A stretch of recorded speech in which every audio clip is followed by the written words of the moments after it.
최근에 개정된 것들이 좀 많긴 한데 다 볼 필요 없어요. 다 볼 필요 없어서 제가 필요하다고 생각된 것만 자료로 좀 만들었는데 이게 한 번 정도는 체크해서 보시고 그 다음에 안 보셔도 되는데 필요한 것들은 제가 밴드에다가 올려놓을게요. 밴드에다가 자료 다운받게 해놓을 테니까 그냥 프린트하지 마시고 그냥 밴드로 한 번만 보고 버리셔도 돼. 아셨죠? 종이 아까워. 우리나라 종이도 안 나는 나라인데. 아시죠? 프린트 자료 뽑지 마시고 스마트폰으로 필요할 때 한번 보시고 요거 개정된 거 중에서 제일 많이 개정된 거는 정비법이 좀 많이 개정됐고 주택법 조금 개정됐고 국토개법은 거의 개정이 없었어요.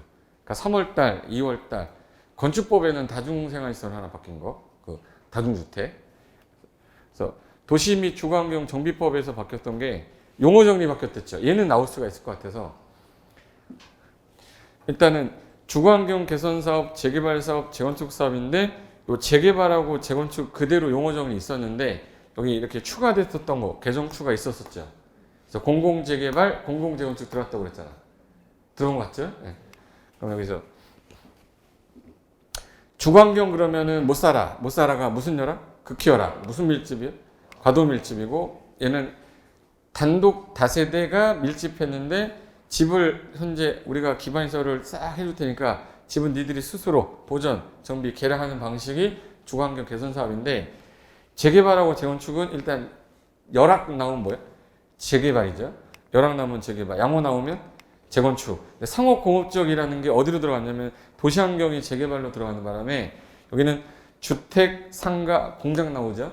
그래서 관리처분계획 작성할 때 나중에 건축물을 건설해라 나오면 재개발이었잖아요.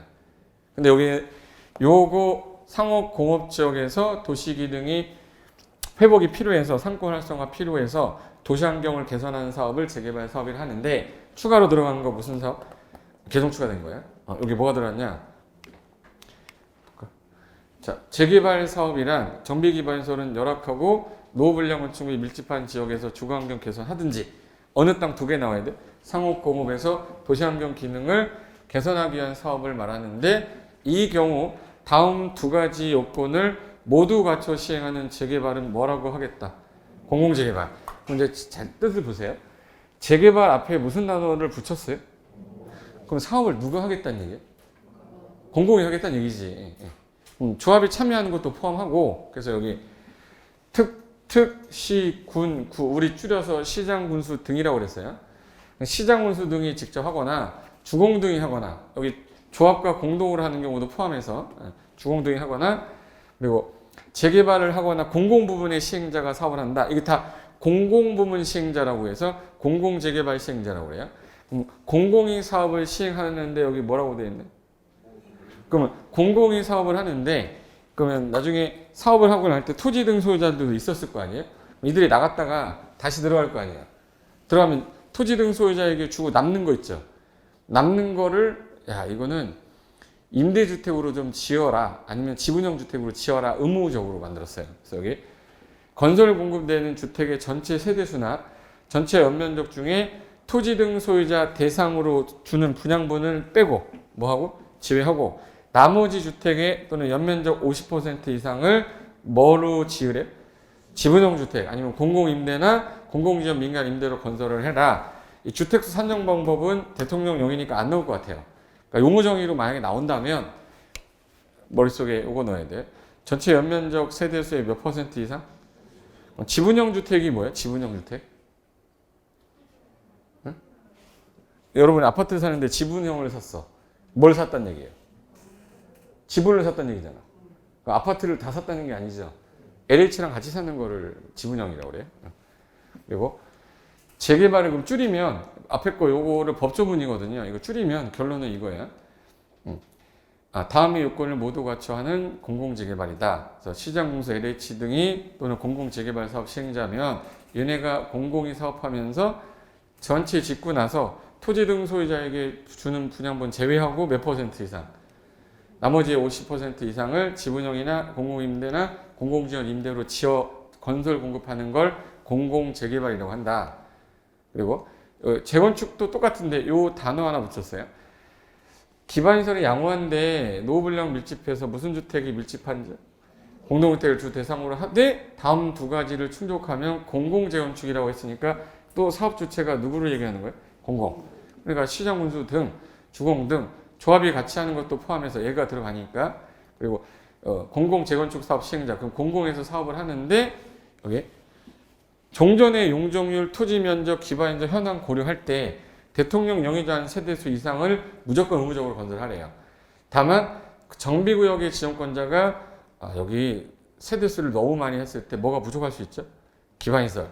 그래서 도시군 기본계획상 토지 현황 여러 가지 불가피한 사유로 세대수를 충족할 수 없다면 그렇지 않다. 그래서 요 대통령 영이 나왔어요. 이때 처음 나올 때는 안 나왔다가 이 대통령 영이자는 세대수가 요 숫자 외워야 돼요. 공공재건축 사업을 추진하는 당지가 만약에 1000세대였다. 그럼 1600세대까지. 1.6배. 1000세대면 얼마까지요? 1600세대까지 이상을 건설 공급하는데 이게 이 법에서는 1600세대 지어도 되는데 기반시설이 너무 부족하면 그때는 충족을 안 된다 그러면 더 낮게 지어도 되는 거예요. 그럼 이제 여기서 기억해야 될 거 숫자 뭐 하나 기억하세요 이거? 100분의 160. 아까 공공재개발은 분양 다 하고 남는 거를 몇 프로 이상을 50% 이상을 뭐 지분형 주택이나 또는 임대주택으로 지어라. 여기 공공재건축은 전체 종전 세대수의 100분의 얼마? 160에 해당하는 세대수 이상을 건설해야 돼요. 예. 근데 하나 물어볼까? 여기 임대주택이란 말이 안 나오죠? 왜 안 나올까?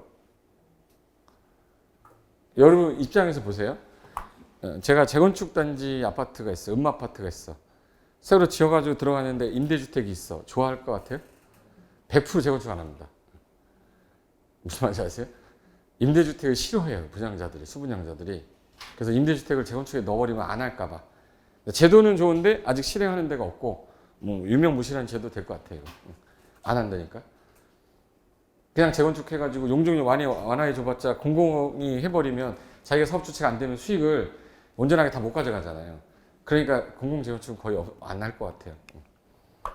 그리고 여기 아까 지분형 주택이 80조에 이렇게 써 있어요.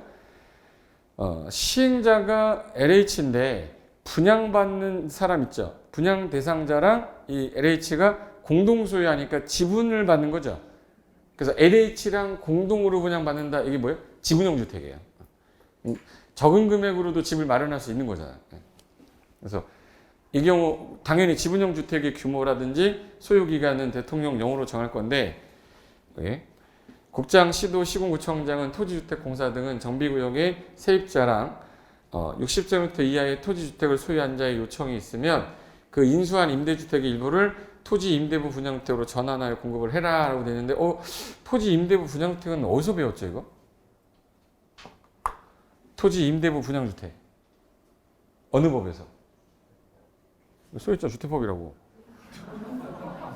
진짜 이럴 거예요? 토지를 임대할 것을 조건으로 분양받은 주택 토지 임대부 분양주택. 자, 이 사업을 한 시행자가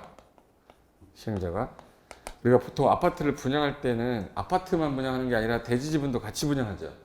근데 이거를 A한테 팔고 이거를 B한테 팔았어. 그럼 얘는 뭐만 받았죠 지금? 대지를 받았어요? 주택을 받았어요? 분양 받았죠. 주택을 받았는데 분양주택이야. 근데 땅은 안 샀어. 그럼 토지는 뭘 한 거죠? 임대한 거야. 그럼 토지 임대할 것을 조건부 하에 분양받은 주택, 이게 토지 임대부 분양주택이에요. 그럼 요거는 이 A 입장, B 입장에서는 돈이 없었는데 작은 금액으로도 집을 마련하니까 좋은 거 아니냐. 그래서 얘가 만약에 요 시행자하고 분양받은 주택, 요 A하고 B하고 임대 계약을 할 거 아니냐? 임대차 계약을. 근데 우리나라는 내구연한이, 콘크리트 내구연한이 몇 년으로? 40년. 임대차 계약은 몇 년 이상으로, 몇 년 이내에서 한다. 40년 이내로 하는데 시간이 흘러서 나중에 75% 이상의 토지 소유자가 요구를 하면 계약 갱신할 수 있습니다. 갱신 가능해요. 그리고 40년간 그러면 요 B나 A 같은 경우는 요 땅을 지금 현재 쓸 수 있는 권리가 있어야죠. 계약과 동시에 뭐 설정된 걸로 간주하겠다. 지상권 설정된 걸로 간주하겠다. 그럼 매달 이 사람은 뭘 내야 되는 사람이네. 이제 A하고 B는 토지 임대료 내야 되죠. 임대료 계산할 때 공공택지하고 공공택지가 아닌 거는 금액이 달라. 자, 공공택지는 비싸게 샀어요? 싸게 샀어요? 그럼 얘는 싸게 샀잖아. 그러니까 이 조성원가를 기준으로. 네, 공공택지 외에는 조성원가가 아니라 지금 현재 거래를 하고 있으니까 감정평가 해야 되죠. 감정가격을 기준으로 해서 들어간 비용의 이자 비율 포함해서 계산을 하는데 그게 우리 월임대로예요? 연임대로예요? 우리? 연세야? 월세야? 제주도나 연세고 우리는 월세잖아. 대륙은. 이제 월세니까 여기다 12를 나눠야 돼요. 나눈 금액을 월세로 계산한다고 돼 있는데 이 가격 기준이 공공택지는 싸게 샀으니까 뭘 기준으로? 조성원가. 공공택지가 아닌 거는 감정가격 기준으로 해서 요거 계산하겠다. 그럼 이거를 얘가 계약을 했는데 이걸 만약에 C한테 팔았어요. 상속을 했어. 그러면 계약 다시 해야 돼요? 지위 그대로 승계해야 돼요? 임대차 계약은 그대로 승계한 것으로 본다. 시간이 지나서 재건축을 하고 싶대. 재건축을 하고 싶은 거예요. 재건축하려면 땅 주인이 이 사람이잖아. 근데 정비법에는 건물하고 부속 토지를 같이 가진 사람만 토지 등 소유자로 보고 있단 말이에요. 그래서 얘네들은 현재 재건축을 하게 되면 이 A가 토지 등 소유자로 간주하겠다라고 돼 있어요. A가 뭐만 갖고 있지만 건물만 갖고 있지만 도정법상 토지 등 소유자로 본다라고 써놨어요. 그럼 얘네들이 이제 재건축할 수 있다는 얘기죠. 네. 그리고 하나 더. 이 법이 주택법인데 이 법에서 정한 내용이 없어요. 정한 내용이 없으면 집합건물법을 준용하고 없으면 민법 준용한다고 돼 있어요. 그래서 긴 거 먼저 적용한다고 기억하세요. 먼 거? 긴 거. 집합건물 소유 및 관리에 관한 법 없으면 민법 순이에요. 그리고 매달 뭐 줘야 되죠? 매달 뭐 줘야 돼? 월세. 월세 내는 게 귀찮은 거야. 에이씨. 야, 보증금으로 전환하자. 그럼 보증금 전환 가능합니까? 예. 보증금 전환할 수 있다. 하나 더 있어요? 예. 아예 그냥 땅 사서 그냥 나는 보증금이고 뭐고 그냥 살래요. 그럼 분양 전환도 가능합니까? 예. 분양 전환할 수 있다. 여기 이제 토지 임대부 분양 주택이에요. 요거 기출문제 하나 볼까? 주관식으로 나온 것 같은데? 주관식으로 나왔어요. 얘는 주관식 나오고 객관식도 나옵니다. 주택관리사는. 근데 78조 규정에다 가로 안에 들어갈 아라비아 숫자와 용어를 쓰시오. 그러면 토지 임대부 분양주택 토지에 관한 임대차 관계. 토지 임대부 분양주택의 토지에 대한 임대차 기간 아까 몇 년? 40년 이내로 하는 거죠. 몇 프로 이상이 동의를 하면 계약갱신 청구 가능하죠? 그러면 분양주택 소유자 75% 이상이 계약갱신 청구하면 40년 범위 내에서 갱신할 수 있다. 그럼 이거는 뭐예요? 40년. 이거는 75.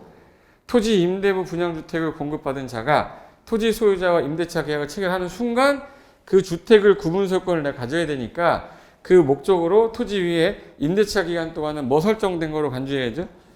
저당권? 지상권 설정된 것으로 본다. 예, 맞네. 이 정도 수준인데 이거를 오지선다로 낸다 그러면 뭐 보증금 전환이 안 된다. 뭐 75를 50이다. 40년을 뭐 20년이다. 뭐 이렇게 꼬시겠지. 오지선다로 낸다면. 우리는 주관식이 없으니까요. 제 말 이해된 거죠? 그럼 여기서 국장, 시도, 시장호수, 구청장은 LH는 정비구역에 세입자랑 60 이하의 토지 주택을 소유한 자는 이 사람들은 좀 약간 여유가 없는 사람들이거든요. 이 사람들이 요청을 하면 인수 아까 받은 주택 있죠. 그 임대주택의 일부를 토지 임대부 분양주택으로 하면은 건물만 사면 돼요? 땅도 사야 돼요? 건물만 사면 되니까 집이 없는 사람한테 집을 생길 수 있는 기회를 준 거잖아요. 그래서 무조건 의무사항으로 해놨다 이 얘기예요. 토지 임대부 분양주택으로 전환하여 공급해야 된다. 그리고 아까 지분형 주택 공급할 때 그 규모는 크면 안 돼요. 그리고 공동소유기간 분양 대상자는 이 조건에 맞는 사람만 받을 수 있다. 지분형 주택의 규모는 일단 큰 거, 작은 거. 소규모예요, 소규모. 집이 없는 사람들이기 때문에. 그리고 지분형 주택의 공동소유기간은 몇 년 범위 내에서 10년. 시행자가 정하면 되고, 받을 사람 아무나 받으면 안 되고, 다음 요건을 1, 2, 3, 세 가지 모두 충족해야 돼. 모두예요. 셋 중에 하나예요. 그래서 산정한 종전에 소유했던 토지 건물 가격이 분양 가격보다 작으면 못 받는 사람이거든요. 그런 사람이면서 2년 이상 실제 거주한 사람이면서 이 철거되는 주택 외에 다른 주택은 없어. 그럼 그런 사람들한테 집용주택을 공동소유할 수 있게 해주겠다. 얼마 이하짜리? 60 이하짜리. 예. 나머지는 따로 정한다는 안 나올 거고. 나온다 그러면 이거 조심할 거. 지분형 주택은 큰 거 하면 안 돼요. 소형이니까 얼마 이하짜리로? LH랑 공동으로 소유할 수 있는 자격을 받을 수 있는 사람은 종전에 갖고 있던 집이 가격이 분양받는 가격보다 제일 작은 평수보다 가격이 이하 낮아야 되고 몇 년 이상 거주하고 그 주택밖에 없었던 사람한테만 주겠다 이 뜻이에요. 그리고 용적률 완화 규정할 때 종전에 재건축 재개발을 할 때 이 건물을 철거하고 새로 지으면 법률에서 현재 정비기획에서 정한 용적률은 여기까지인데 요 법적 상한 용적률까지 완화를 해줄 테니까 완화받는 양의 일정한 비율을 소형주택으로 지어라 라고 했었잖아요. 근데 이걸 무슨 주택 규모로? 85로 바꿔서 버렸어요. 옛날에 60 이하짜리 지어주라고 그랬는데 여기는 국민주택 규모란 단어로 바꿔서 소형주택이라는 단어를 국민주택 규모 주택으로 모두 수정했다. 이거 하나만 바뀐 거였어요. 개정된 거. 그래서 소형주택이라는 표현은 다 뭐로 바뀌었다?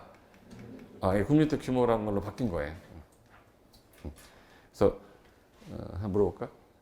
재건축하는 지역인데 또는 재개발하는 구역인데 기존에 있던 주택을 철거하고 법적 상한까지 용적률을 적용하게 될 때 완화되는 용적률에 대하여 무슨 주택을 국민주택 규모 주택을 건설하여 공급을 해야 된다. 그 비율은 정비구역 이거 안에 있냐 바깥에 있냐 과밀억제권역 안에 있냐 바깥에 있냐에 따라 과밀억제권역 안에 있을 때에는 재건축이 세입자가 많아요. 재개발이 세입자가 많아요. 재개발. 그럼 재개발은 50에서 75, 재건축은 30에서 50. 바깥으로 나갈 때는 하한선 없어진댔죠. 그럼 재건축은 50 이하, 재개발은 75 이하에서 국민주택 규모 주택을 건설하여 공급을 하면 되는데 이거를 인수받은 국가 지자체가 뭘로 쓰라고요? 장기 공고 임대주택으로. 장기간 써라 임대주택으로 그 뜻이에요. 근데 잘 나오는 건 아니에요. 한 번도 안 나왔어요. 10년 동안 한 번도 안 나왔는데 개정을 했어. 근데 그 말이 뭔지는 알고 가겠다. 소형주택이 아니라 국민주택 규모 주택이다. 그 정도만 하셔도 돼요. 그 다음에 이번에 신설한 내용이 공공재개발사업 예정구역의 지정곳인데 이거는 지워볼까? 우리 정비구역은 정비 예정구역 지정하고 정비 예정구역별로 정비계획 수립 시기가 도래하면 정비계획 작성해서 정비구역 지정했었죠. 정비구역 지정하면 정비사업이 몇 가지? 세 가지. 주거환경, 재개발, 재건축 이렇게 했었잖아요. 근데 이거는 공공 들어갔죠 지금. 공공재개발 예정구역 해가지고 처음 개정됐기 때문에 제가 생각할 때는 내용은 안 나올 것 같아요. 안 나올 것 같은데 지정을 하는 사람이 누구냐 정도는 나올 수 있으니까 당연히 지정권자 있다. 예정구역의 지정은 원래 정비구역 지정권자 있죠. 정비구역의 지정권자가 여기 비경제적인 건축행위나 투기 수요 유입을 방지하고 합리적인 사업계획 수립하기 위해서 앞으로 공공재개발 사업을 추진하는 구역을 공공재개발 사업 예정구역으로 한다. 이걸 예정구역을 제가 해버리면 못하게 해버려요. 행위 제한을. 지분 쪼개기라고 들어봤어요? 땅을 갖고 있는데 땅 쪼개는 놈들 지분 쪼개는 애들. 못하게 하려고 예정구역 묶어버려요.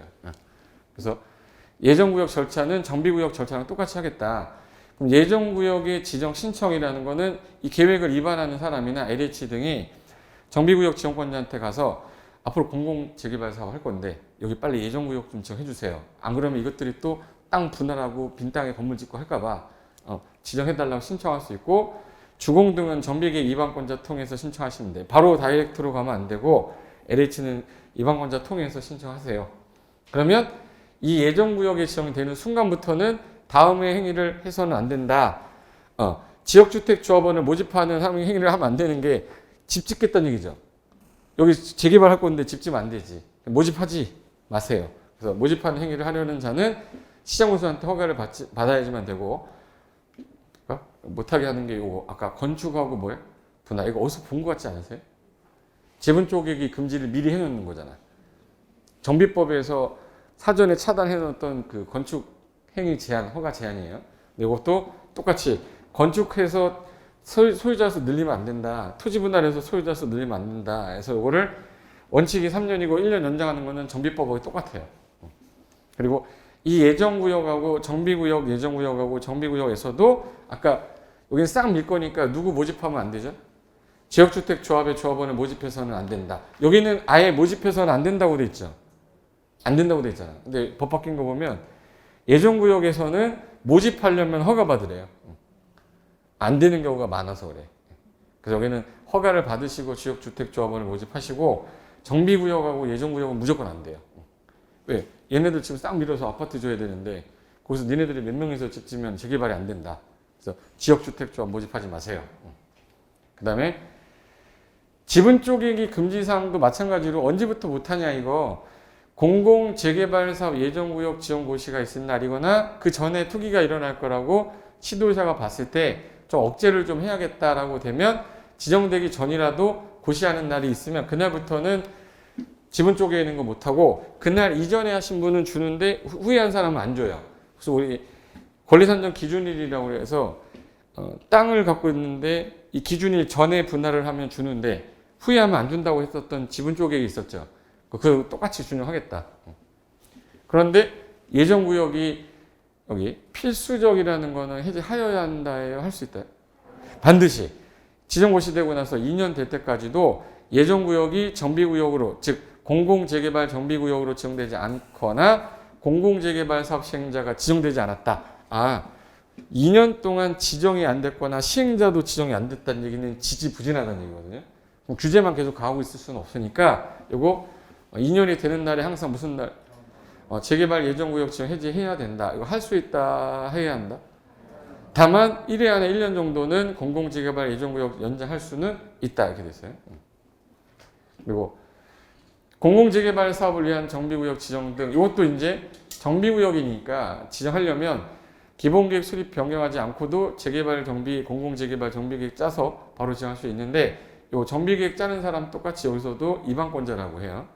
이방권자가 공공재개발 사업 추진을 전제로 정비계획 작성하셔서 지정권자님 공공재개발 사업 하겠습니다 신청할 수 있고 이 사업을 시행하려는 시행자가 이방권자에게 정비계획을 수립해달라고 제안할 수도 있다. 좀 전에 예정구역은 몇 년 줬었죠 아까? 예정구역은 2년 줬었죠. 예정구역은 지정되고 나서 사업 시행자를 제가 안 하거나 아니면 정비구역 지정이 안 되면 몇 년 동안 안 하면 그러면 이제 구역은 반드시 해제하는데 지정이 된 거예요. 되고 난 다음에 정비구역이 지정이 됐는데 그럼 지정권자는 정비구역 지정 고시했으니까 빨리 해야 되는데 몇 년 줬네? 1년 안에 시행자 지정되지 않으면 1년이 되는 날에 다음 날이라고 돼 있죠. 그럼 예정구역은 몇 년? 정비구역은? 그러니까 2년 1년 정도만 기억하고 시험장 가면 돼. 되게 복잡한 거 필요 없어. 네. 처음에 개정된 거는 예정구역은 지정되고 몇 년 안에 시행자 지정하셔야 됩니다. 2년. 정비구역은 지정되고 나서 시행자 해당 공공사업을 시행자 지정되지 않으면 1년이 되는 날에 무슨 날에? 지정을 반드시 해제해야 한다. 필수적이라고 돼 있죠, 다. 그리고 지정권자는 1년은 연장할 수는 있다. 그리고 공공재개발 사업할 때 공공이 하는 거니까 용적률 뭐 해줘야겠다. 완화. 그래서 공공재개발 사업 시행자는 재개발 사업을 현재 하는 재개발 사업을 시행하는 경우에 국토계획법의 조례에도 불구하고 지방도계이나 재정비 심의 거쳐서 원래 법적 상한 용적률의 100분의 120이면 1.2배죠. 200까지도 건축할 수 있게 해주고 공공재개발 시행자는 법적 상한 초과를 해서 용적률에서 정해진 올라간 거 용적률에 뺀 거에 늘어난 양의 20에서 50 사이에서 조례가 정하는 비율만큼을 이거 국민주택 규모로 건설해서 인수자한테 공급하면 그거를 임대주택으로 쓰겠다는 거예요. 다만 주관계획은 볼 거 없고 그 다음에 공공 재건축 같은 경우는 용적률을 완화해주고 주택 건설 비율이 좀 다른데 여기 공공 재건축을 위한 정비구역에서 지정고시가 되면 국토계획법에 따라 주거지역을 세분하여 정하는 지역 중에 대통령령으로 정하는 지역으로 결정고시로 봐서 용적률 상한까지 주겠다. 조금 전에 재개발은 얼마까지? 100분의 120까지 완화해준댔죠. 근데 재건축은요 공공재건축 지정되면 용도지역을 바꾸겠대요. 용도지역을 바꿔서 1종 일반 주거인데 2종 일반으로 봐요. 그럼 용적률이 200이 아니라 250으로 바뀌는 거야. 그래서 얘는 어딨어? 대통령 영의잔치역 결정고시로 보고 그 적용되는 용적률 상한까지 용적률을 정할 수 있게 해주겠다. 다음의 경우는 안 돼. 개발제한구역은 안 돼. 개발제한구역 안 돼. 이거 하나 체크하면 되고. 그리고 공공재건축에서 이 재건축 사업에서 늘어났죠. 늘어난 거에 얘는 40에서 얼마네? 70. 아까 걔는 20에서 50이었죠. 그 비율 안 나온다고. 숫자 신경 쓰지 마세요. 이런 늘어난 양의 일정한 비율을 아까 무슨 주택 규모로 지라고 그랬죠? 국민주택 규모를 져서 인수자한테 인수시켜주면 이 인수자가 또 이제 다른 공공임대주택을 쓰겠다 이 뜻이에요. 공급 가격은 국장이 고시하는 공공건설 임대주택 표준건축비는 주고 분양을 목적으로 인수한 공급 가격은 국장이 고시하는 기본형으로 주는데 부속토지는 땅을 그냥 내가 주는 걸로 기부채납이라고 하죠. 인수자에게 기부채납하는 거니까 인수자는 뭐만 사는 거예요? 건물만. 그리고 국민주택 규모 인수 방법은 대통령 영에서 정하니까 이게 안 나왔고 그 다음에 순서가 이렇게 돼요. 아까 공공 재개발을 하겠다 그러면 정비 예정구역을 지정했어. 그러면 이제 지정권자가 또는 이방권자 또는 LH가 지정해달라고 아까 요청할 수도 있었죠. 그럼 이거 지정되는 순간 아까 3년 동안은 뭐 하지 마. 건축하고 분할. 연장해서 몇 년? 1년. 지주택 조합원 모집도 허가받아야 되죠. 그리고 여기서 지분 쪼개기 금지 규정 들어가면 예정구역 지정되기 되는 날부터 또는 시도의사가 정하는 날부터는 지분 쪼개기 금지한댔고 그 정비법 그대로 준용합니다. 그 다음에 구역 지정이 됐어. 정비계획 짜서 공공재개발구역 지정이 됐어요. 그럼 이제 요 예정구역이 지정되고 나서 몇 년 안에 아까 시행자 지정하라고 그랬는데 2년. 연장해서 1년. 이거 안 하면 다음 날에 해제 반드시 하여야 한다. 머스트였어요. 지정되고 나서 시행자 지정은 몇 년? 1년. 그래서 여기서 시행자 공공재개발 사업 시행자 지정 1년 내에 해야 되는데 안 하면 다음 날 해제된 거 해제 반드시 하여야 한다. 둘 다 1년 연장할 수 있댔죠. 아까 법조문이 너무 지저분해서 제가 그림 다시 그린 거예요. 그 다음에 공공재개발은 아까 100분의 얼마까지? 120까지 법적 상한 용적률에서 1.2배 완화해준댔죠. 재건축은 용도지역을 바꿔버린댔잖아. 그래서 이거는 늘어난 양의 20에서 50을 국민주택 규모로 져서 인수시켜라 이거고 공공재건축에서는 아까 1종 전용 주거는 2종 전용으로 바뀌고요. 이건 시행령에 있는 거예요. 제가 다시 찾아보니까 2종 전용은 1종 일반 주거 1종씩 종상향 됐네. 그죠? 전용 1종 일반은 2종으로 2종 일반은 3종 일반으로 3종 일반은 준주거로 그러니까 1종씩 종상향이 된 거예요. 그래서 지정 후에 오른쪽으로 결정고시 된 거로 본 다음에 그 상한까지 정할 수 있게 해주고 늘어났잖아 너. 늘어난 양이 40에서 얘는 70이죠. 40에서 70 정도 범위에서 조례가 정한 거를 무슨 주택으로 지어서 국민주택 규모 주택 건설해서 인수자에게 공급한댔죠. 대신에 표준건축비는 주고 4호대 땅은 뭐 받는다고? 기부채납. 괜히 했네. 이거 안 하려고 그랬는데 이 내용이 바뀌었는데 전국에 어떤 분도 강의를 안 하세요. 왜? 제가 강의를 안 했잖아. 이제 오늘부터 강의 나올 거야. 왜? 보세요. 20년 내가 해보니까 불안하거든. 말 잘못했다가 욕먹잖아. 그냥 결론은 요거예요. 요건데 혹시라도 가능성이 있다라고 본다 그러면 요거 공공재개발 사업 정비 예정구역일로부터 몇 년 안에 아까 2년 안에 시행자를 선정하고 지정하거나 또는 지정을 구역 지정 안 하면 반드시 해제한다. 요거 하나랑 이 정비구역 지정되고 나면 몇 년 안에 시행자 지정해야 돼요? 1년 안에 해야 되는데 안 하면 반드시 해제한다. 요거 아니면 이 완화되는 숫자를 내지는 못해. 처음에 개정됐기 때문에.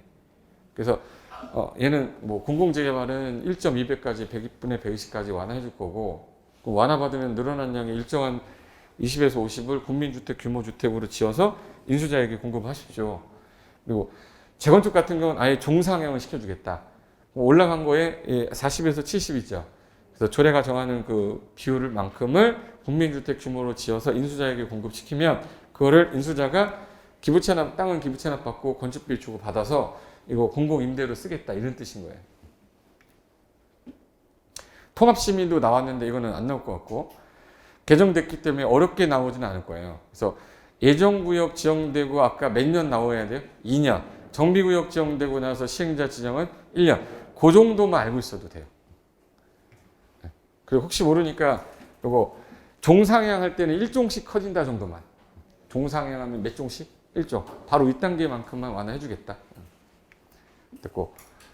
그리고 건축법은 우리 했었는데 개정된 것 중에 요거 공작물 안전을 강화하기 위해서 예전에 장식탑하고 기념탑이 뾰족한 거로 6m 넘을 때 신고였거든요.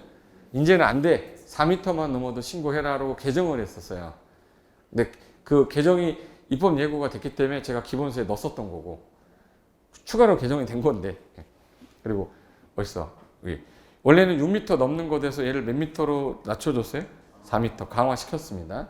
그리고 공유하는 주거가 보통 다중주택인데 이게 사람들 1인 2인 가구가 자꾸 늘어나고 앉아 있는데 규제가 너무 심하니 다중주택을 좀 완화해줘라. 그동안 330까지밖에 못 지켰잖아. 660까지 짓게 해줘. 그래서 바꾼 거예요. 그래서 한 개 동의 주택으로 쓰이는 바닥면적 합계 기준이 330이 아니라 얼마로? 660 이하로 일단 짓게 해주고 층수도 그냥 3계층이었는데 3층 이하를 3계층 바꾸면서 1층을 피로티로 쓰고 나머지를 주택 아닌 거로 쓰면 층수 빼준대요. 그럼 2, 3, 4에서 4층까지 질 수 있게 해주겠다는 거야.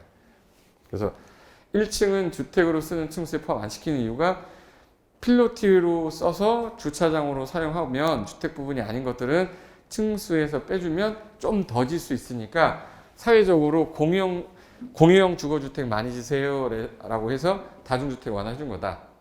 그래서 법조문에 완화된 건 이건 3월 달부터 시행한 거기 때문에 그래서 광고는 왜 사라고 해서 장기 처음 들어왔다고 그랬죠. 여기 6m였던 게 지금 뭐로 바뀐 거예요? 4m로 신고 대상으로 바뀐 거고 다중주택 같은 경우는 학생, 직장인 등이 장기간 거주하지만 문을 열었을 때 밥을 거기서 못 먹는 데죠. 공동치사로 빼져 있어서 방하고 뭐만 있어요? 욕실. 부엌은 저기 공동치사로 돼 있어서 여기 있네. 각 실별로 욕실은 설치할 수 있지만 취사는 안 됩니다. 하게 되면 불법인데 다 불법하고 있는 거고. 그리고 한개동의 주택으로 쓰이는 바닥면적 합계가 얼마로 바뀌었어요? 660. 그리고 3계층 이하 대 1층 전부 일부를 필로티로 쓰고 나머지를 주택이 아닌 거로 쓰시면 주택에서 빼드릴게요. 이렇게 한 거지. 그리고 적정한 주거환경 조성을 위해서 조례가 정하는 실별 최소 면적, 창문의 설치, 크기 기준에 적합해라. 근데 뭐로 정한대? 그러니까 시험에 못 내지. 조례는 시험에 안 낸다 했잖아요. 그러니까 얘는 이런 거 딱 감동하는 거지. 이 두 개만 바뀐 거지. 자, 주택법 개정된 것 중에서 원래 분상제 적용을 안 하는 거가 3개가 있었는데 몇 개? 그래서 정부가 많이 지라고 하는 거는 분상제 안 한댔죠. 자, 일단 분상제를 왜 적용했냐? 이거부터 가요. 분양가는 택지비와 건축비로 구성되는데 이 두 가지 더한 금액을 분양가로 하는데 건축비는 줄일 수가 없죠. 근데 택지비는 싼 거 사면은 줄일 수 있단 말이에요. 그럼 우리나라에서 싼 땅이 공공사업으로 조성된 땅들이에요. 그런 땅에다 아파트 지면 가격이 싸야 되는데 건설회사들이 이윤을 너무 많이 추구하니까 비싸게 팔려고 자꾸 한다. 그래서 공공택지에서 조성되는 공동주택은 무조건 분상제 적용해. 무슨 땅일 때? 공공택지. 근데 공공택지가 아닌데도 불구하고 투기가 좀 일어나고 물가 상승률보다 분양 가격이 너무 올라가고 이런 데가 있으면 분상제 적용 지역 하겠대요. 그러면 공공택지고 분상제 적용 지역인데 여기다 도생 졌어. 정부가 도생 많이 지라고 조금 지라고. 그런데 도생을 분양가 상한제를 해버리면 건설사의 이윤이 떨어지면 안 져요. 그럼 너는 적용한다 안 한다. 그래서 도시형 생활주택은 분양가 상한제 적용 안 한댔죠. 송도 같은 경우는 경제 뭐라고 하죠? 그럼 경제 자유구역이란 외국 자본을 투입을 해서 그 돈으로 개발 사업에서 인력은 우리가 되고 서로 좋은 거잖아요. 수익 나오면 가져가세요. 우리 일자리 창출이 더 중요한 거니까 인구 유입되고 그랬는데 외국인이 분양가 상한제 있으면 안 들어오지. 돈이 안 나오는데. 그러면 심의 의결하면 뭐 하겠다? 제외. 그래서 공동주택을 경제자유구역에서 만약에 설치하겠다 그러면 제외시켜주겠다. 관광특구인데 외국인들 많이 오는 곳인데 공동주택을 초고층으로 짓는 겁니다. 초고층으로 하면 몇 층? 50층 이상이거나 건축법은 3m를 1층으로 봐요. 주택법은 3m 1층으로 봐요. 주택법. 건축법은 4m 1층으로 보지만 주택법은 3m니까 3호. 그래서 50층 이상이거나 150m 이상인 경우에는 분상제 적용 안 하겠다. 그럼 분상제 적용을 안 하게 되면 뭐가 좋은 거죠? 가격이 올라가죠. 근데 전매 금지를 안 받아. 분상제를 안 받았으니까. 그럼 내가 청약 넣어서 당첨되면 팔 수가. 여기 LCT. 해운대, 관광특구. LCT. 파라다이스 호텔 옆에 LCT 크 높은 거. 초고층 50층 이상인 거. 분상제 적용 안 해서 분양가 되게 높았잖아요. 당첨되자마자 팔면 되니까. 10억 이상 올랐잖아. 청약 넣었어야 되는데. 근데 요 세 가지가 있다가 요 두 개를 넣었어요. 두 개를 넣을 때 한국토지주택공사 지방공사가 정비사업 시행자입니다. 자, 한국하고 LH하고 지방공사가 시행자인데 소규모 사업을 하는데 빨리빨리 분양하고 빨리 끝내려면 이게 분상제 있어버리면 건설을 못해요. 빨리빨리. 그래서 소규모 주택 활성화하려고 여기 있어. 얘가 빈집정비법에 대한 특례법하고 기타 공공성을 요건을 충족하면 여기 가번에 세대수가 200세대 미만이면서 2만 제곱미터 미만인 작은 사업 있죠. 작은 사업일 때 아니면 이 빈집특례법에 소규모 주택 정비사업은 작은 거잖아. 이거 활성화하라고 야 분양가세 빼. 분상제 빼. 그래서 얘는 분상제 적용을 제외하겠다. 그리고 아까 공공재개발하고 공공재건축 있었죠. 근데 공공재개발하고 재건축 중에서 공공재개발은 분상제 제외해주겠다고 뺐어요. 뭐는 제외한 거예요? 공공재개발. 그래서 답으로 나오면 얘를 재건축으로 꼬시거나 아니면 공공재건축으로 꼬시거나 요 숫자 2 정도는 안 될 것 같은데 그래도 이 정도만 기억해 두세요. 땅이 2만 미만의 200세대 미만 소규모 정비사업 같은 경우는 LH 등이 하게 되면 분상제 제외시켜주겠다. 여기 신설. 요거만 갖고 3번 나왔는데 5개 됐으면 나올 가능성이 있는 거잖아. 그리고 분상제 적용주택의 입주자 거주 의무 이거 뭐냐면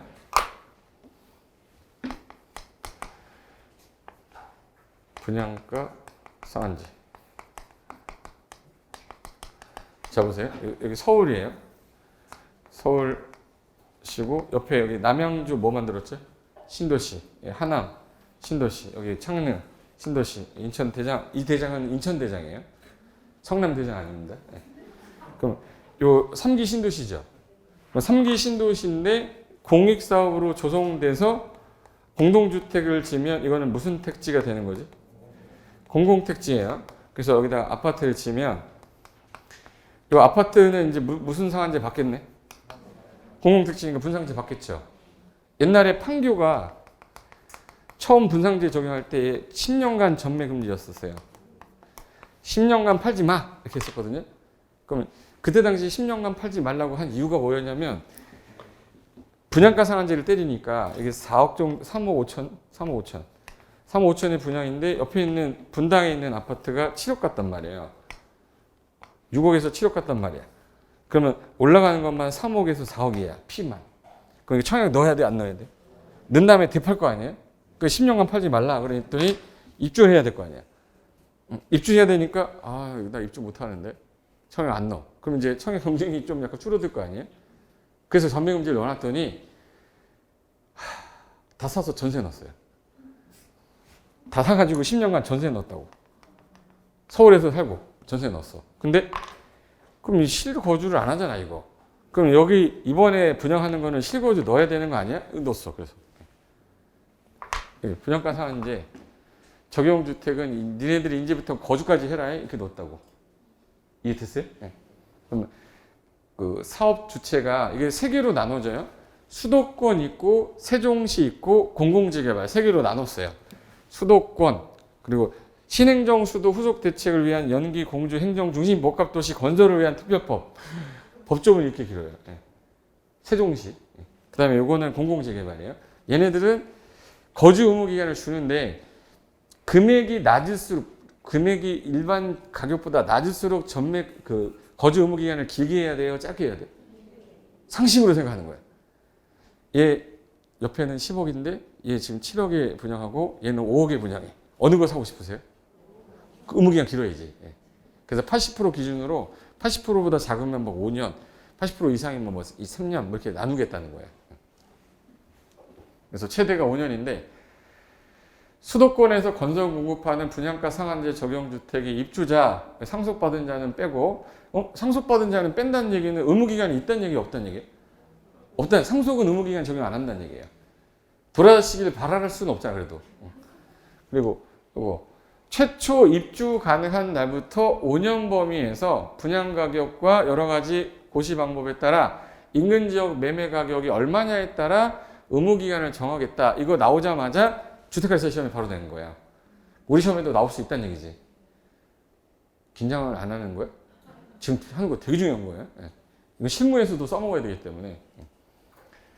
그리고 그 기간 동안은 거주해야 된다. 근데 해외 체류 등 대통령 영위자, 내가 어쩔 수 없이 유학을 가야 되는데 그럼 유학에 갔을 때 해외에서 거주한 기간도 산정해 주겠다. 그래서 여기 부득이한 사유가 있으면 그 기간만큼은 거주한 걸로 간주할게. 그럼 이제 자 사업 주체가 자 여기 수도권이라고 돼 있죠. 수도권이면 서울, 인천, 경기 얘네들 3기 신도시 경기도잖아. 그럼 얘네들 같은 경우는 분양 가격이 국장이 정하여 고시하는 방법으로 인근 지역 주택 매매 가격의 80% 미만이면 싼 거죠. 80% 미만, 80% 이상, 100% 미만. 그럼 이제 잘 들어야 돼. 어느 게 더 싼 거예요? 80% 미만이 더 싼 거죠. 걔는 좀 길게 해서 5년.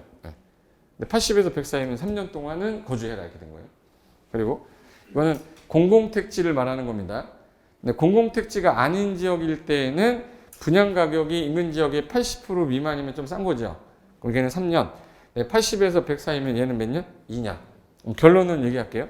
가장 긴 게 5년이죠.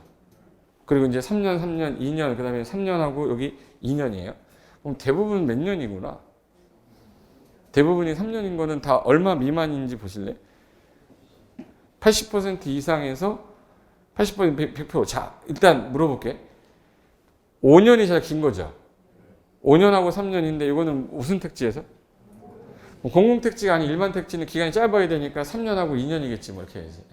예, 5, 3, 3, 2잖아. 그리고 하나 더. 그냥 세종시는 여기 있어.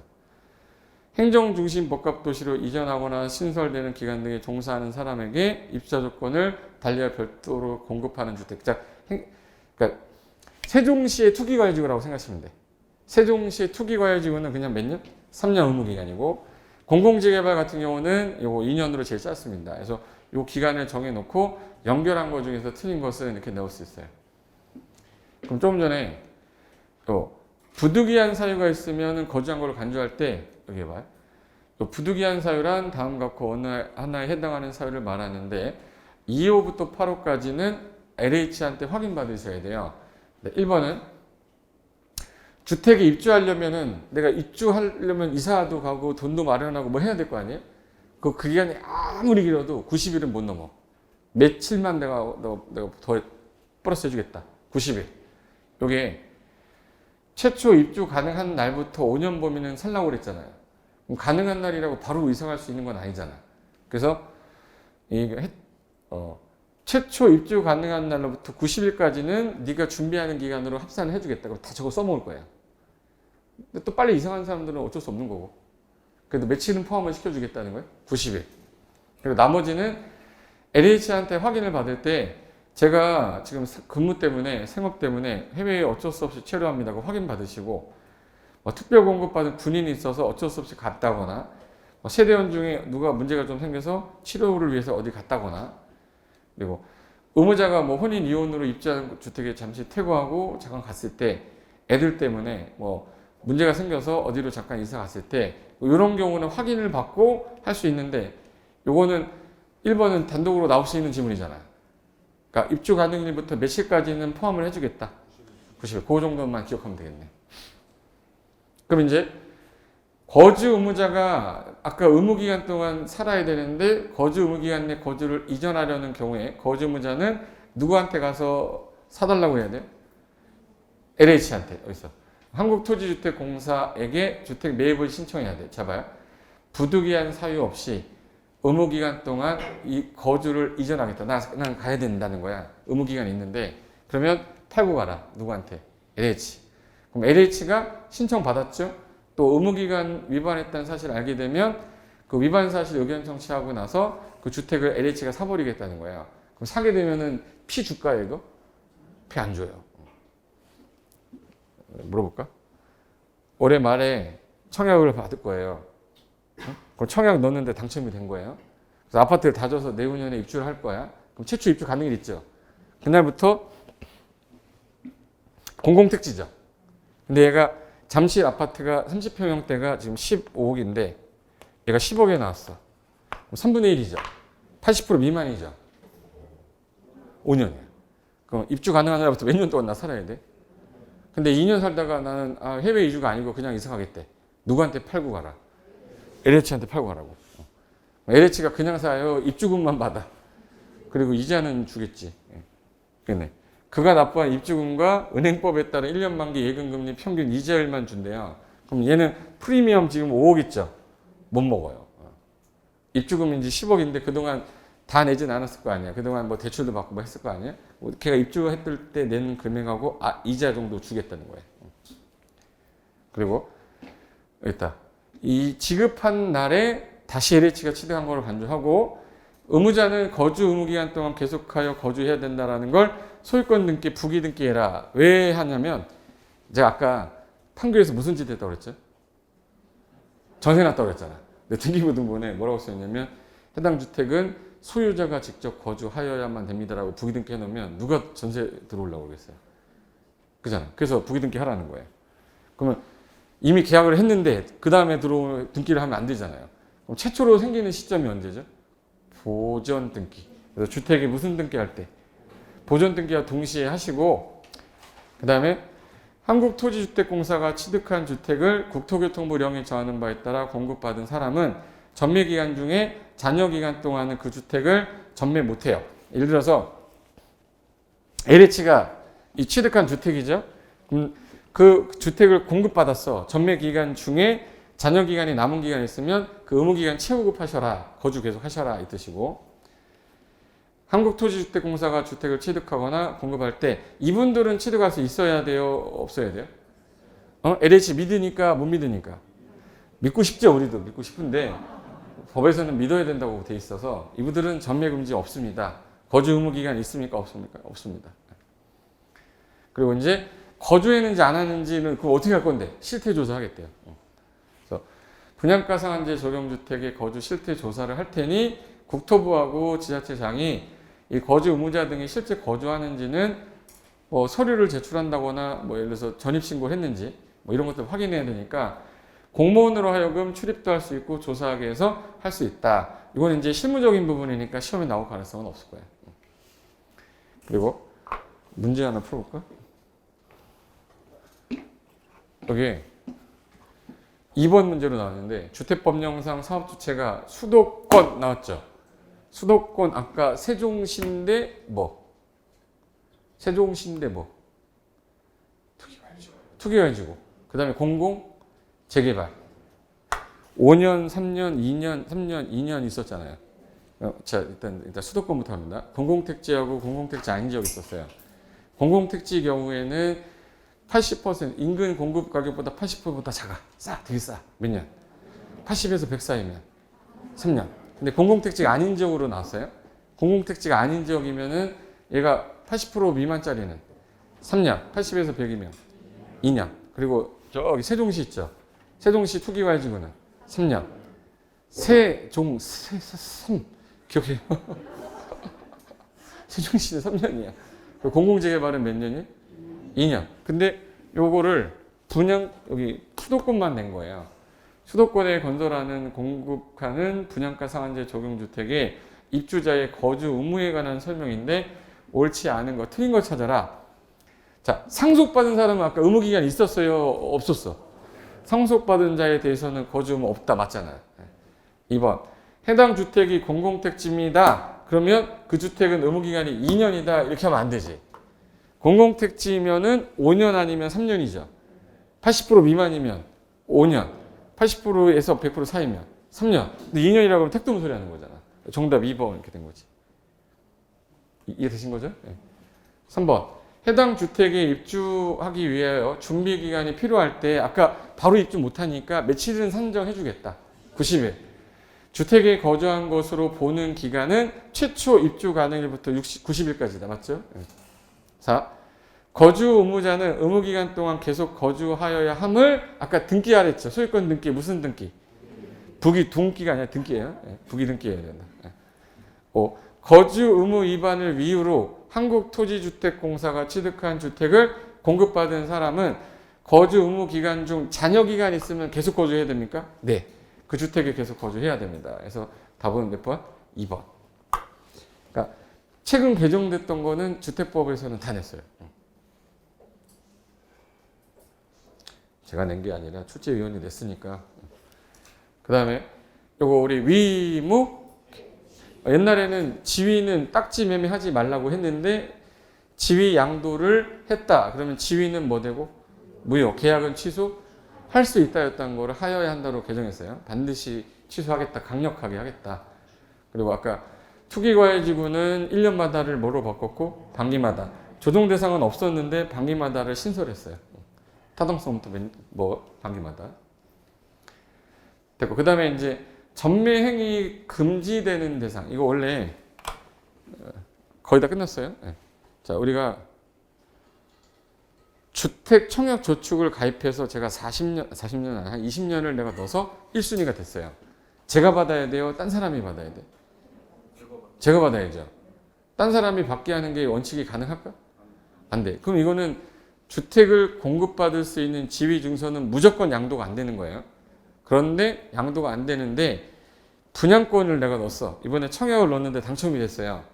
분양권은 다른 사람한테 팔 수 있나? 있죠. 근데 팔 수 있는데 여기는 투기가 많아서 투기과열지구에서는 하지 말래요. 그럼 얘는 전매금지라고 그러지 딱지매매금지라고 안 해요. 그러니까 가능하던 거를 못하게 하려는 게 전매행위 제한. 원래 못하는 건 딱지매매예요. 그래서 주택을 공급받을 수 있는 지위증서는 매매 양도 알선하거나 광고해서도 안 된다.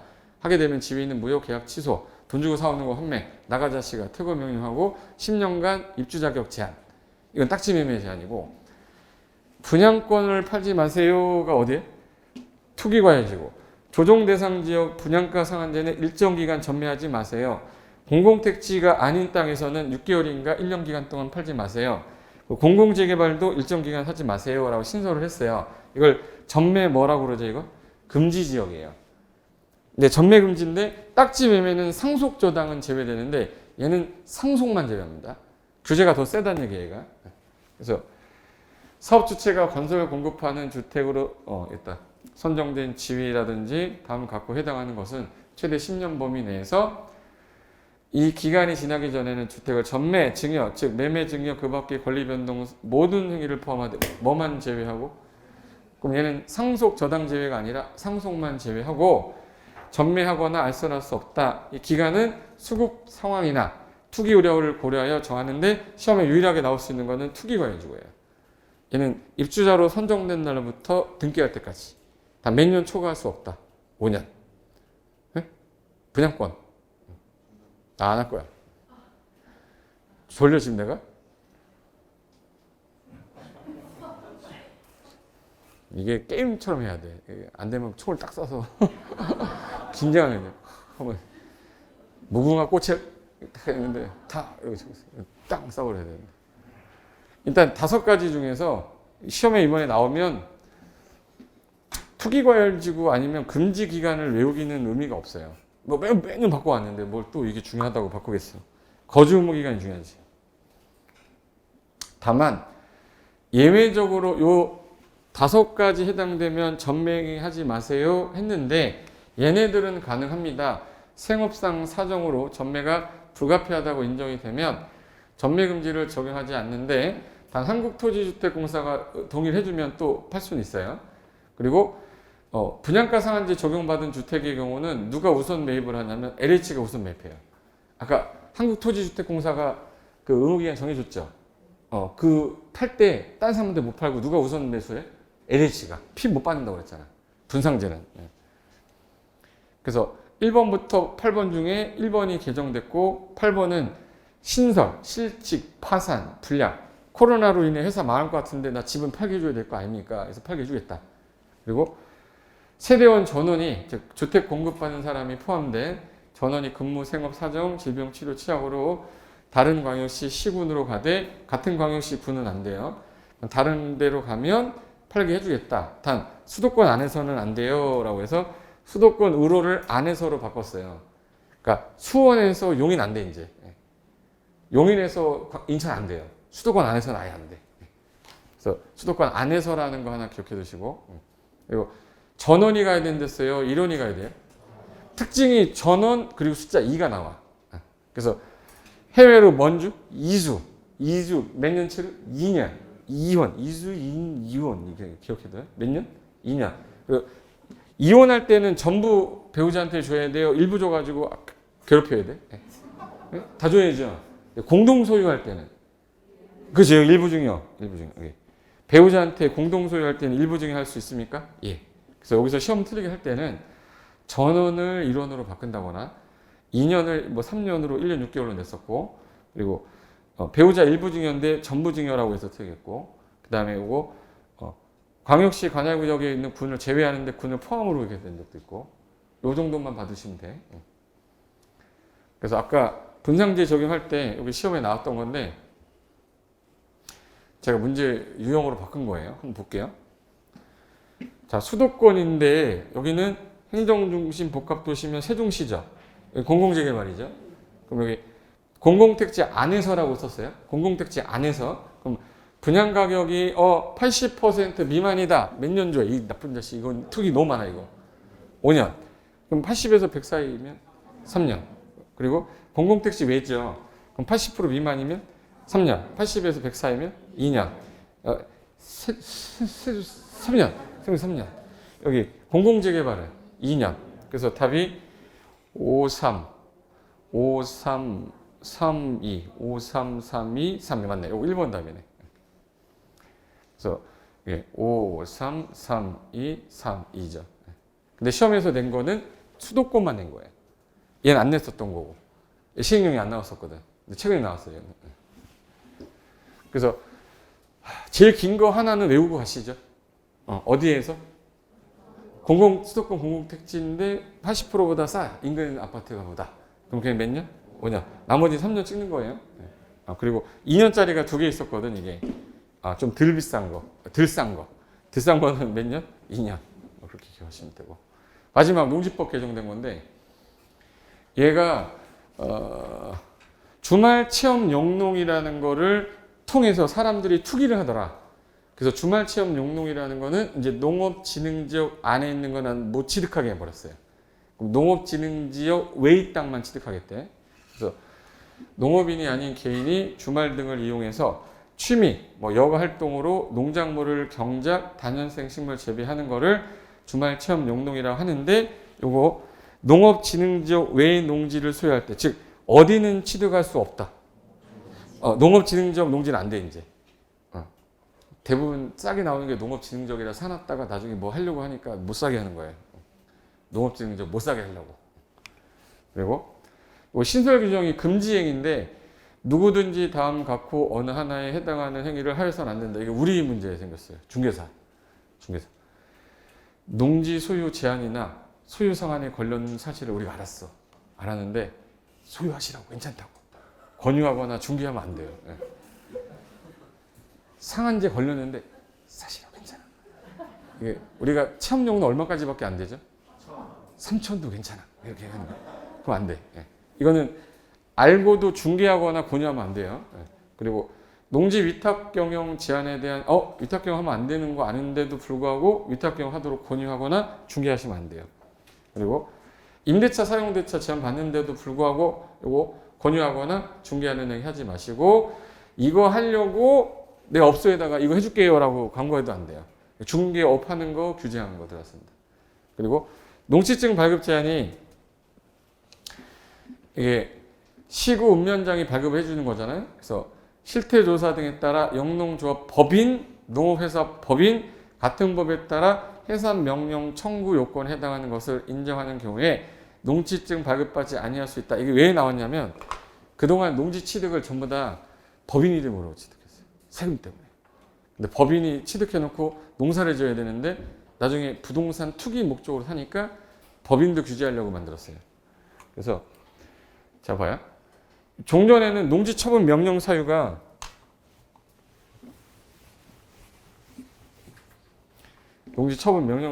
자 농지를 이용하지 않았어. 의무기간 몇 년 줬어 아까? 안 하면 이때는 처분하라고 몇 개월 안에 처분하라고. 요게 처분 명령이었잖아요. 요게 하나가 늘었어요. 두 개가. 여기 2번은 원래 있던 거. 의무기간에 처분 대상 농지를 처분하지 않으면 처분하라고 6월 안에 처분하라고 명령한댔죠. 근데 1번하고 3번을 신설을 한 거예요. 그래서 1번에 거짓 부정한 방법으로 농지증을 받아 소유한 게 시군구 인정이 되면 처분해 이제 할 수 있대요. 6월 안에 처분 안 하잖아요. 이행강제금 때리겠대. 근데 약하게 해놓으면 안 되니까 건드려. 높은 거하고 낮은 거. 감정가격하고 개별공시지가의 높은 거에 몇 프로 때려버려라. 25%. 이거 강화시킨 거예요. 이 처분을 생기면서. 그래서 여기 법인이 부동산업을 이용해서 농사 안 짓고 그 인정이 됐다. 이번에 다 걸려요. 봐봐요. 전수조사 9월 달부터 시작했거든요. 제가 볼 때 한 15,000개? 법인이 소유한 게 15,000개가 넘대요. 10,000개 이상이 다 이거야. 그럼 이제 다 농지 뭐 하고 나오겠네? 처분 명령 나와. 처분해야 돼, 안 해야 돼? 안 하면 이행강제금 나오잖아요. 이제 농지 싸게 나오는 게 많을 거야. 그럼 이제 그때 사야지. 그러니까 설명해줘야지. 지금 안 사면 안 된다. 중개해야 될 거 아니야. 자격증 따고 나서. 자격증을 내후년을 보고 있어. 내년부터 해야 되지, 우리. 이게 우리가 써먹어야 될 것들이에요. 그래서 법인이 취득한 거 전부 다 처분해야 돼, 이제. 그러면 6월 안에 처분하라고 그랬는데 명했는데도 6월 안에 처분 안 하면 이행강제금 세게 해야 될 거 아니에요. 그래서 같이 건드린 게 이행강제금도 세게 건드리겠다. 그래서 감정가격하고 공시지가를 해서 높은 금액의 25%를 때리겠다를 신설한 거예요. 그리고 여기 처분 명령을 받은 후에 매수를 청구하여 협의 중이다. 정당한 사유가 있다. 그러면 못하지만 그런 거 없이 이행 안 하면 이거 때리겠다는 건데 방금 전에 요거 하나밖에 없었다가 또 신설했어. 2번. 원상회복 명령을 했는데 기간 안에 원상회복 명령을 이행하지 않으면 그때 기간을 정하고 해줬는데도 안 하면 그 기한까지 원상회복 안 했을 때 얘도 이행강제 부과할 수 있다가 두 개가 생긴 거예요. 이 처분사유에 해당돼서 처분 안 했을 때랑 원상회복 명령했는데 원상회복 안 했을 때도 이행강제 때리겠다 해서 두 개로 넣은 거예요. 이것까지가 대부분이고 나머지는 바뀐 거 없습니다. 여기까지가 그래도 최근에 개정된 거 좀 봐야 될 것들만 정리한 거니까 이 자료는 내가 밴드에 올려놓을 테니까 심심하면 그냥 보시면 돼. 얘를 죽어라 공부하실 필요는 없고 아까 전에 제가 좀 봐야 된다고 했던 것만 좀 보세요. 아셨죠? 여기까지만 하겠습니다. 수고하셨습니다.